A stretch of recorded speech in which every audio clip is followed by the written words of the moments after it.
नमस्कार. Kanchan recipes and क्रिएटिव्हिटीमध्ये तुमचं सर्वांचं खूप खूप स्वागत आहे. आज मी पौष्टिक असे मेथीचे लाडू कसे बनवायचे याची रेसिपी तुमच्यासाठी घेऊन आलेली आहे. तर 1 किलोच्या प्रमाणामध्ये परफेक्ट असे लाडू बनवण्यासाठी आपण क्षणाचाही विलंब न करता किचनमध्ये जाऊया आणि आपल्या रेसिपीला सुरुवात करूया. आणि काही छोट्या मी टिप्स पण सांगितलेल्या आहे लाडू कडू होऊ नये यासाठी. तर त्यासाठी हे व्हिडिओ पूर्ण पहा. चला तर आपण रेसिपीला सुरुवात करूया. तर इथे साहित्य पाहूयात आपण. इथे मी 50 ग्रॅम मेथी घेतलेली आहे, पाव किलो खोबरं आहे, पाव किलो गूळ आहे, पाव किलो गव्हाचं पीठ आहे. इथे 50 ग्रॅम काजू घेतले, 50 ग्रॅम बदाम आहेत, पाव किलो खारीक आहे आणि साजूक तूप लागणार आहे, वेलची लागणार आहे आणि 100 ग्रॅम मी डिंक घेतलेला आहे आणि खसखस पण घेतलेली आहे 20 ग्रॅम. तर तो व्हिडिओ माझ्याकडून स्किप झाला. तर सर्वात प्रथम आपण कढईमध्ये ही जी 50 ग्रॅम मेथी आहे ती व्यवस्थित असं भाजून घेणार आहे. खमंग, खूप पण जास्त भाजायची नाही, नाहीतर आपली मेथीचा कडसरपणा जास्त वाढतो. हलकासा सुवास यायला लागला की गॅस बंद करायचा. अगदी 2 ते 3 मिनिट लागतात मेथी भाजण्यासाठी. व्यवस्थित अशी मेथी भाजून झाली की आपण ही प्लेटमध्ये थंड करून घेणार आहोत. मेथी थंड झाल्या की त्या आपण मिक्सरला वाटून घेणार आहोत. याची आपल्याला बारीक पूड तयार करून घ्यायची. पाहू शकता असं व्यवस्थित रवाळ मिश्रण तयार झालेलं आहे आपलं. तर हे आपण एका बाउलमध्ये काढून घेणार आहोत. आणि यामध्ये आपण आता या 50 ग्रॅम मेथी आहे तर त्यामध्ये आपण 100 ग्रॅम साजूक तूप घालणार आहेत. आधी आपण अर्धच तूप घालायचं आहे आणि व्यवस्थित तूप आणि मेथ्या मिक्स करून घ्यायच्यात. आणि मग नंतर राहिलेलं अर्ध तूप आपण यामध्ये घालून घेणार आहेत. म्हणजे 100 ग्रॅम तूप इथे लागतंच. आणि हे व्यवस्थित असं झाकून ठेवायचं आहे आपल्याला. इथे मी 10 ते 12 तासच भिजवत ठेवलेलं आहे. जर तुम्हाला कडूचं प्रमाण कमी करायचं असेल तर 2 ते 3 दिवस तुम्ही हे मेथ्या तुपामध्ये भिजत घालायच्या, म्हणजे कडूपणा जास्त येत नाही. पण हे जे लाडू माझे ऑर्डरचे आहेत त्यांना जरा कडसरपणा पाहिजे होतं, त्यामुळे मी इथे 12 तासच मेथी तुपामध्ये भिजवलेली आहे. आता एका कढईमध्ये आपण थोडंसं तूप घालायचं आहे आणि त्यामध्ये आपण जे सुकं खोबरं घेतलं होतं किस केलेलं ते व्यवस्थित लालसर होईपर्यंत खमंग परतून घ्यायचं आहे. सर्व हे पदार्थ आपण मंद गॅसवरच करणार आहोत प्रोसेस, म्हणजे त्याचा खमंगपणा आणखी वाढतो आणि लाडू अतिशय चविष्ट बनतात. खोबरं इथे आपलं भाजून झालं आहे, काढून घेतलं आहे. त्याच कढईमध्ये मी आणखी 1 चमचा तूप घातलं आहे आणि इथे आपण बदाम व्यवस्थित फ्राय करून घेणार आहोत 1-2 मिनिट.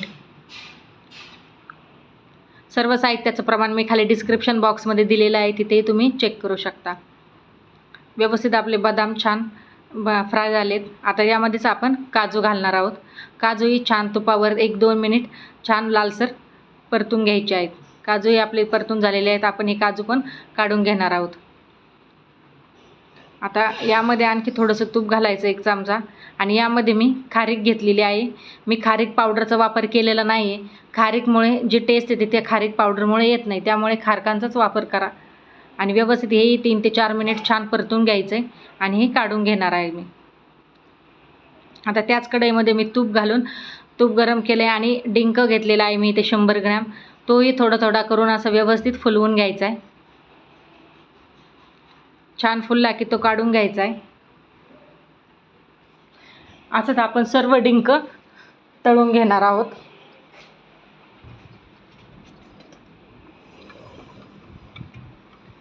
डिंक तळून झाला आहे. आपलं सर्व जिन्नस इथे तुपामध्ये फ्राय करून झालेले आहेत. आता आपण पीठ भाजून घेणार आहोत. तर पीठ आपण प्रथम कोरडंच भाजून घ्यायचं आहे. तुपाचा वापर अगोदर करायचा नाही आहे, म्हणजे पीठ हे लवकर आणि खमंग भाजलं जातं. 3 ते 4 मिनिट तूप आपल्याला असं व्यवस्थित कोरडं छान परतत भाजून घ्यायचं आहे. गॅस लो ठेवायचा आणि सतत हे पीठ आपल्याला परतत राहायचं आहे आणि छान खमंग वास येईपर्यंत भाजून घ्यायचं आहे. अगोदरच आपण तूप टाकलं तर मग पीठ भाजायला जास्त वेळ जातो आणि हातालाही कळ लागते, त्यामुळे पीठ कोरडंच भाजून घ्यायचं आहे. बेसन लाडू करतानाही आपण ह्याच टिप्स वापरतो. बेसनही अगोदर असंच भाजून घेतो, त्याचप्रमाणे हे पीठही आपण कोरडंच भाजून घ्यायचं आहे. 3 ते 4 मिनिटानंतर पीठ भाजून झालं की त्यामध्ये आपण 2 ते 3 चमचे तूप घालणार आहे आणि व्यवस्थित असं छान भाजून घेणार आहोत याला. आता तुम्ही पाहू शकता 4 ते 5 मिनिटानंतर कलर किती चेंज झाला आहे. आता यामध्ये आणखी 3 ते 4 चमचे तूप घातलं आहे मी आणि व्यवस्थित आपल्याला याला परतून घ्यायचं आहे. एकदाच सगळ्या तुपाचा वापर करायचा नाही आहे आपल्याला. थोडं थोडं तूप घालतच आपल्याला हे पीठ छान खमंग असं भाजून घ्यायचं आहे. आता मी आणखी एक 2 ते 3 चमचे तूप घातलं आहे आणि एक 4 ते 5 मिनिट आणखी भाजून घेतलं आहे. पाहू शकता तुम्ही पिठाचा कलर किती सुंदर आलेला आहे. एकदम खमंग पीठ भाजून झालेलं आहे. आता यामध्येच आपण ज्या मेथ्या भिजवल्या होत्या त्या आता यामध्ये घालून घ्यायच्या आहेत. म्हणजे मेथ्याही छान तुपामध्ये परतल्या जातील. आणि ही मेथी घातल्यानंतर आणखी एक 2 ते 3 मिनिटभर आपल्याला हे छान परतून घ्यायचं आहे. म्हणजे मेथीचा जो कडसरपणा आहे तो आणखी कमी व्हायला मदत होईल. व्यवस्थित असं 2 ते 3 मिनिट छान परतून घ्यायचं आहे आपल्याला. छान एकजीव करायचं आहे.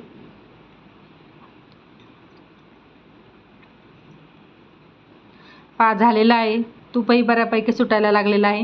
व्यवस्थित असं हे परतून झालेलं आहे. आता लाडू खाताना असा टाळूलावर चिटकू नये यासाठी मी इथे एक ट्रिक वापरलेली आहे. तर आपण थोडंसं असा पाण्याचा शिपका द्यायचा आहे आणि परत 3 ते 4 मिनिट हे पाणी सुकेपर्यंत छान परतून घ्यायचं आहे. थोडासा पाण्याचा हात मारल्यानंतर काय होतं, त्याचं टेक्स्चर हे रवाळ येतं.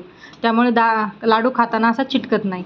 एकदम छान टेक्स्चर येतं रव्यासारखं रवाळ, म्हणून हे वापरायचं आहे. कोणी कोणी दूध पण वापरतं, पण मी इथे थोडासा पाण्याचा वापर केलेला आहे. आणि व्यवस्थित हे आणखी 3 ते 4 मिनिट छान परतून घ्यायचं आहे. म्हणजे यातला जो पाण्याचा अंश आहे तो पूर्णतः निघून जाईल. व्यवस्थित आता हे आपलं सर्व सारण छान 3 ते 4 मिनिट झालेलं आहे भाजून. गॅस मी आता इथे बंद केलेला आहे.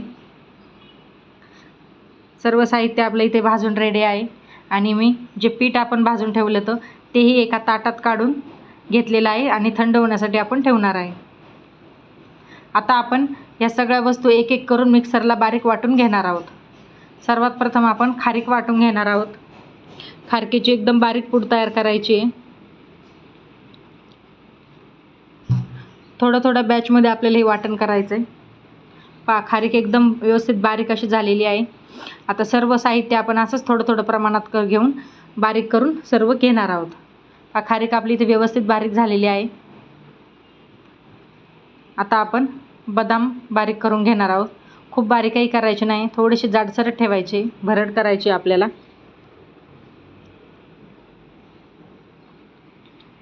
बदामही इथे व्यवस्थित झालेले आहेत. त्याच पद्धतीने आपण काजू आणि डिंकही असाच आपण वाटून घेणार आहोत. खोबऱ्याचा फक्त मी हाताने चुरा केलेला आहे आणि डिंकही आपलं वाटून सगळं झालं आहे. आता पीठ पण आपण त्या परातीमध्ये काढून घेणार आहोत.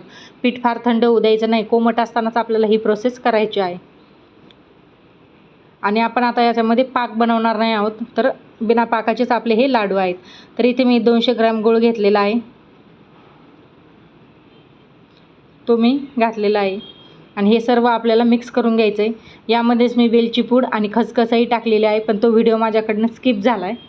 आणि हे व्यवस्थित असं हातानेच आपल्याला मिक्स करून घ्यायचं आहे. आता यामध्ये जे असे गुळाचे खडे राहिलेले आहेत तर ते आपण आता याला मिक्सरला अगदी 2 ते 3 सेकंदासाठी फिरवून घेणार आहोत. म्हणजे लाडू वळायलाही सोपे जातील. आणि हे लाडू आरामशीर महिनाभर टिकतात. खायलाही अतिशय चविष्ट लागतात. कंबरदुखीसाठी, सांधेदुखीसाठी अतिशय उपयुक्त असे हे लाडू आहेत. आता अशी एक एक बॅच करून आपल्याला छान असे वाटून घ्यायचं आहे आणि याचे आपण आता लाडू वळणार आहोत. पाहू शकता तुम्ही, पाक करायची गरज नाही, तूप भरपूर आपण वापरलेलं आहे. आणि छान एकदम अलगद पद्धतीने सुद्धा हे लाडू वळले जातात. मिश्रण अजिबात कोरडं झालेलं नाही आहे. अशाच प्रकारे आपण इथे सर्व लाडू तयार करून घेणार आहोत.